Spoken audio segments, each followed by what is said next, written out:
Siguiendo con Júpiter, este año la sonda Juno de la NASA proporcionó resultados importantes en el estudio de este planeta. Impresionantes fueron las nuevas imágenes en alta resolución que mostraron en detalle la belleza y complejidad de la atmósfera y las nubes del planeta. Esto, entre otros hallazgos importantes que nos trajo el 2023.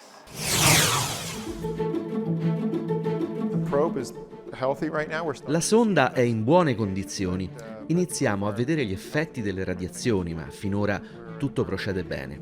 Incrociamo le dita, ma quello intorno a Giove è l'ambiente con radiazioni più intense nel Sistema Solare e bisogna essere prudenti. A suo avviso, quali sono le principali scoperte effettuate sin qui? Molte scoperte hanno completamente cambiato la nostra conoscenza di Giove e dei pianeti giganti. Quasi ogni cosa scoperta all'interno da Juno è diversa da come ce l'attendevamo. Il nucleo, i giganteschi cicloni ai poli che Giram ha visto per primo. Nessuno aveva idea di quale fosse l'aspetto dei poli di Giove. La struttura dell'atmosfera, il funzionamento della magnetosfera e le aurore che non funzionano come sulla Terra. Abbiamo davvero scoperto un nuovo pianeta Giove. La missione è stata estesa. Quali sono ora i principali obiettivi scientifici? L'orbita sta cambiando e andiamo vicino ai satelliti galileiani. Abbiamo già visto da vicino Ganimede e Europa.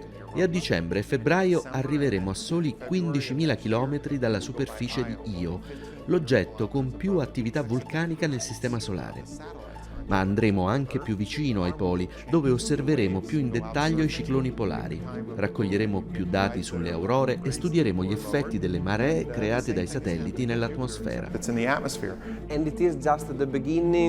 Ed è solo l'inizio. La sonda JUICE dell'ESA è in viaggio verso Giove, presto sarà lanciata anche la missione Europa Clipper. Cosa dobbiamo aspettarci nei prossimi anni? È molto emozionante. Juno sta aprendo la strada.